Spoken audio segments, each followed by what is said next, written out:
Asal-usul terciptanya hewan anjing. Beginilah kisah asal mula diciptakannya hewan anjing. Pada saat awal diciptakannya Nabi Adam alaihissalam, yang mana pada saat itu baru berupa tanah liat yang sudah berbentuk wujud manusia, tetapi belum ditiupkan ruh di dalamnya. Saat itu iblis masih tinggal di dalam surga.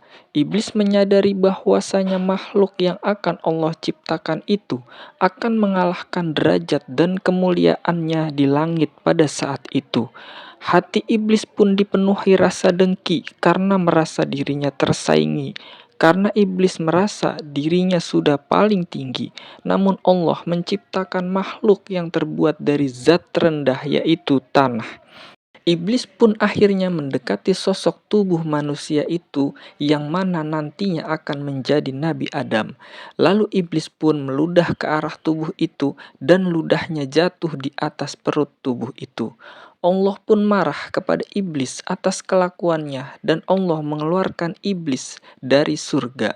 Inilah awal murkanya Allah Subhanahu wa Ta'ala kepada iblis. Sampai pada suatu ketika iblis pun tidak mau disuruh sujud kepada Nabi Adam dikarenakan keangkuhannya. Setelah itu iblis pun dikeluarkan dari surga dan tertahan di gerbang surga. Bukan merasa bersalah, iblis pun merencanakan hal yang buruk kepada Nabi Adam. Ia pun berencana untuk merusak tubuh Nabi Adam dengan cara meminta bantuan kuda yang ada di surga. Namun untuk memasuki surga, iblis tidak mampu karena tidak diperbolehkan oleh malaikat atas perintah Allah. Tidak habis akal, iblis pun merencanakan hal lain dengan meminta tolong kepada makhluk yang berada di pinggir surga, namun tidak satupun yang ingin menolongnya. Pada akhirnya, iblis pun bertemu ular yang pada saat itu ia merupakan makhluk terindah di surga dengan mempunyai 4 kaki dan dapat terbang layaknya naga. Iblis pun menghasut ular tersebut agar memperbolehkannya masuk ke dalam mulut ular itu supaya ular bisa membawanya ke surga untuk menemui kuda. Dengan tipu daya iblis, akhirnya ular pun terhasut. Begitu bertemu dengan kuda, iblis pun menghasut kuda dengan berkata, "Wahai kuda, tahukah engkau bahwasanya makhluk yang hendak Allah ciptakan beserta seluruh keturunannya itu kelak akan menaiki punggung seluruh keturunanmu?" Ujar iblis pada kuda.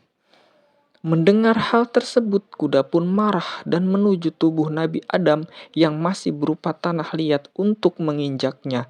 Namun Allah pun mengetahui hal tersebut karena Allah merupakan zat yang maha mengetahui akan segala hal. Allah pun mencongkel bagian tubuh Nabi Adam yang terkena ludah iblis dan Allah menjadikannya seekor anjing. Kemudian anjing itu pun mengusir kuda tersebut. Dari situlah mengapa anjing merupakan hewan yang setia pada tuannya, karena anjing sendiri pun diciptakan untuk melindungi manusia, sedangkan mengapa anjing adalah hewan yang haram, karena anjing sendiri tercipta dari ludah iblis. Allah mengetahui semua hal tersebut, kemudian menghukum ular yang sudah membantu iblis dengan menghilangkan kakinya dan membuatnya tidak dapat terbang, melainkan hanya dapat melata ataupun berenang di air, kemudian diturunkan ke bumi. Wallahu a'lam bishawab.